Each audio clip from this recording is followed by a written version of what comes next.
And the worst damage at this point appears to be in Forney, just east of Dallas. CW33's Daniel Novick spent the afternoon and evening in Forney, and he's there to show us the damage. Understand there's a curfew in place right now, Daniel. Yeah, the curfew went into effect just a few moments ago for all residents. You have to have an ID to get into here, and you know what? The damage ranges from the mild to the severe. The worst of it is what you're looking at right here. This is what remains of one of the homes here in Forney. One small part of a brick wall, the rest of the home destroyed. This was a very large and damaging tornado. Staring down a monster, Jason Bearden shot this video just seconds before the tornado tore through his home.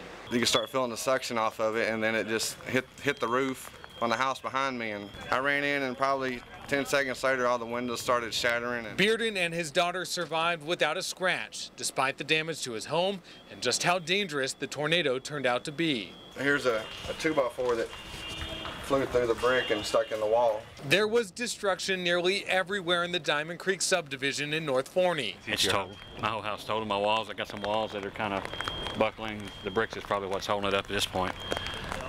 The backside, the whole backside of the house is trashed. Fire department! The damage severe, the injuries were not. City officials report only a few minor injuries. By the grace of God that we were able to get through this thing. Take a look at this car. Looks like it's been in a bad rollover accident, but what is most impressive about this right here is where it came from. From inside that garage. It was sucked out by the tornado, brought all the way across the street, landing right here. This was my home you see behind me. Chris Wilson says his wife should have been home when the tornado hit. She happened to leave home to go pick up my son from school. She left early. Luckily, by the grace of God, if that didn't happen, this would be a totally different story right now. A neighborhood damaged and residents left wondering if all of this is real. Right now, I feel like I'm dreaming. I feel like I'm having a dream that I'm gonna wake up any minute and I'm gonna tap my wife on the shoulder and say, baby, you cannot believe the dream I just had.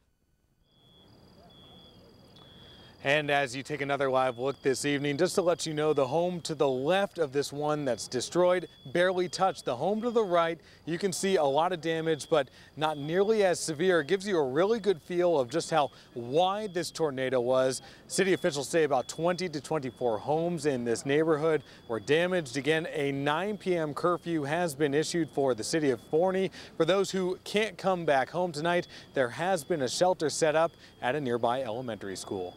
Reporting live tonight in Forney, Daniel Novick, CW33 News.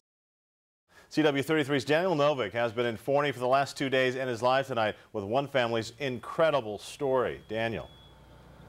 Walt, I spoke with officials from the city of Forney. They tell me 95 homes were damaged in this community, 22 homes destroyed.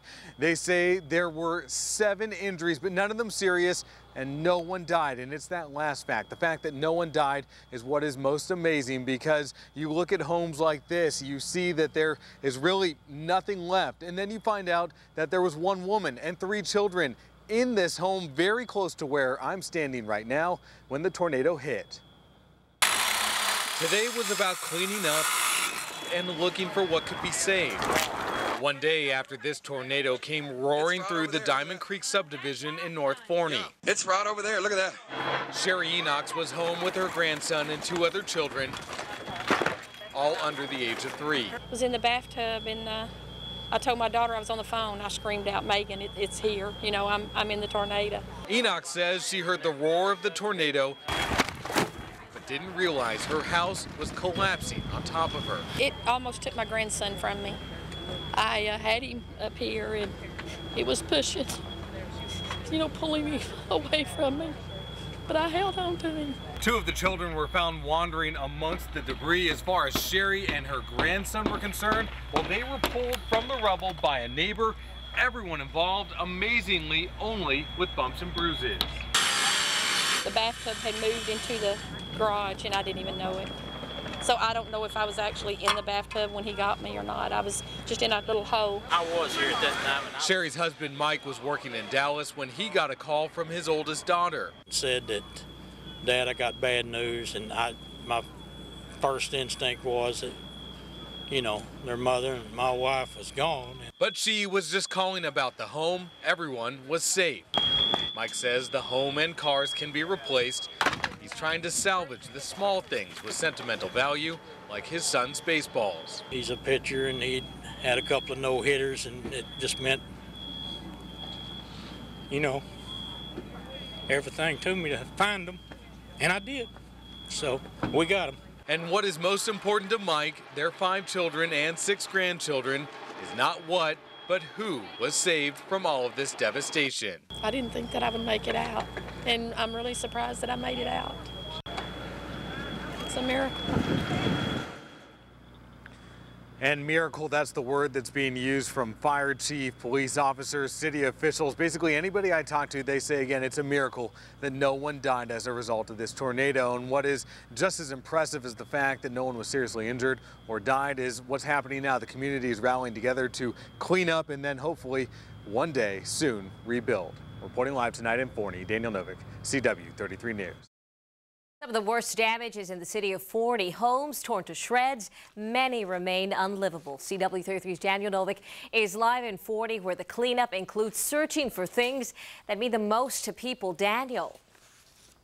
Amanda, we have shown you the cleanup over the last couple of days and that search for sentimental value items. And when the tornado's 150-mile-per-hour winds, as it was here in Forney, basically what happens is the most precious items end up in neighbors' yards, ends up in fields that are far away from home.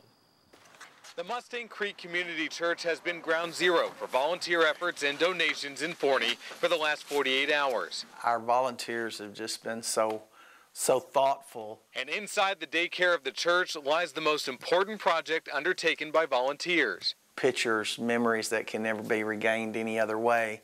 They gathered them up and brought them back to the church. Hundreds of pictures posted to the wall, waiting to be claimed by the victims of the tornado. It's just kind of an emotional thing to see all of these personal items and to watch the faces of these people when they come in and actually find something that they thought was lost forever. And the photos keep coming in.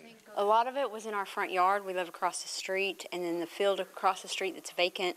Yesterday I spent a couple hours just looking for pictures. Brandy Williams brought in more than just photos. Father's Day cards, obituary. In fact, volunteers have found precious and priceless possessions, including birth certificates and school projects and yearbooks. That is probably most definitely the only copy that they have of that. I see the black and white photos. February 1959. Wow, just amazing. Each item tells someone's story. There's the stamp collector and the person of faith. The report card before it was called a report card. This pupil report dates back to 1954. And clothing, baby clothing and workers' clothing, and perhaps the most important piece of attire any woman will ever wear. A wedding dress, even the ironic, a book about tornadoes. But it is the photos that mean the most, even those torn by the wrath of Mother Nature. Photos are your memories. Memories that this tornado cannot take away. I'm sure that these are some memories that, if not recovered, would have been lost forever. And as you take one more look at the damage done here in Forney, I've been here since Tuesday every day, and I have to tell you again, the most impressive thing about all this is how this community has come together, whether it be the cleanup or donations or searching for those items of sentimental value. Everyone has come in here to help. Reporting live tonight in Forney, Daniel Novick, CW 33 News.